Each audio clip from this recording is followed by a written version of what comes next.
I'm going to talk about something that's well known, but I'm going to put it into the context of setting up project teams and leading those teams. Many of us are familiar with the Tuckman theory that group dynamics go from forming, storming, norming, and performing. And what that basically means in practice is that when you put a group of people together, then they get to know each other and they start to understand the rules and the instructions that are associated with being in a team. And then inevitably personalities and characteristics form, and there's either severe storming in some cases or small disagreements and a friction between some of the members of the team. And then things start to come through and people understand that this is the way that we work and things are going to get normal. And at that stage, the team can then gel much better and then start performing in the way that we want them to. One of the big challenges with forming teams is that, yes, we form, and then the storming here becomes something that some leaders can't manage, and yet it's an inevitable element to putting a team together. And what happens is that some managers divert away from the awkward conversations, and what happens is that the team stays in storming for a considerable amount of time, if not forever. And sometimes we're asked to go into businesses and look at a situation, a department, a function, project teams, and they've never got through the storming stage because it appears to be something that's unusual or rare, and it's something that the management don't want to tackle. Well, to make a team high performing, we need to go through those stages. And once we go through those stages, what happens is that the growth of the team and its effectiveness becomes exponential. So we form, but then we go and then become a very effective team once we get through that storming stage. Now, this is theory, we know it, but we very rarely put it into practice.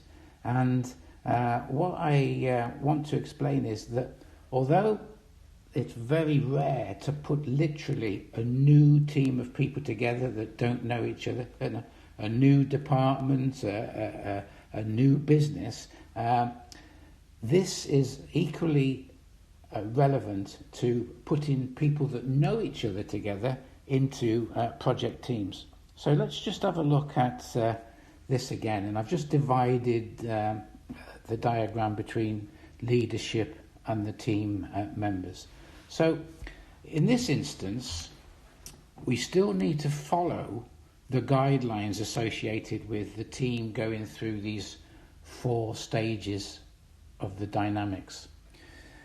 So we've put a project team together, we know each other, they've worked together in different situations, but actually they haven't worked in this situation, with this project scope, with these measures of success before. So we do literally start it forming again. Now hopefully, because people do know each other, they go through storming and get through to performing relatively quickly. But what we're inclined to do is use the leadership skills associated here and not realise that although the team know each other, they've gone back to the early stages of forming. So, where are the team when they get together in this project? Well, they are uncertain. And they literally don't know some of the reasons why they've been put together. They don't know all of the ways that are expected of them to work.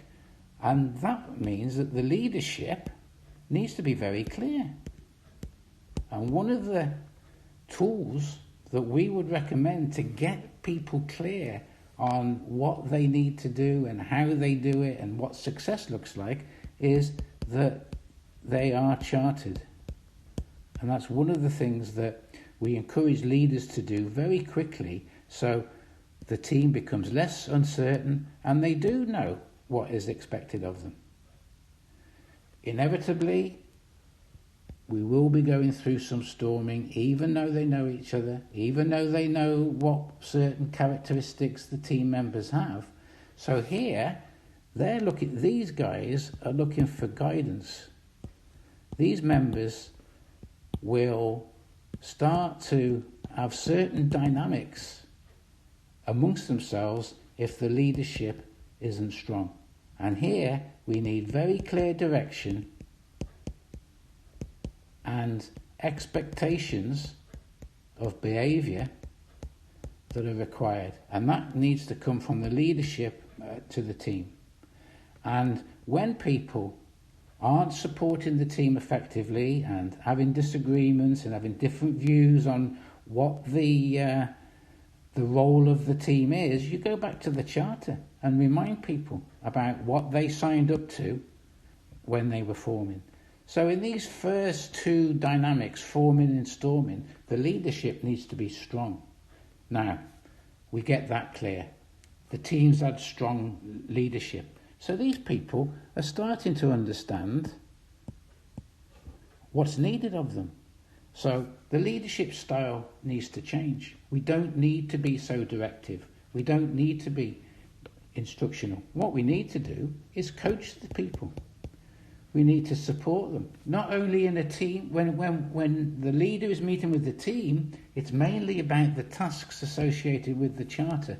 But that leader should meet with the individual members as well on a one-to-one basis. Not a long, drawn-out activity, but just checking that they're all right. Just checking that they haven't slipped back into storming. And then finally, the team's happy man. The teams are knowing what's happening, they're performing well, they're getting results, the project's going well, it's on time, it's close to being on time. We don't want directional leadership here, again.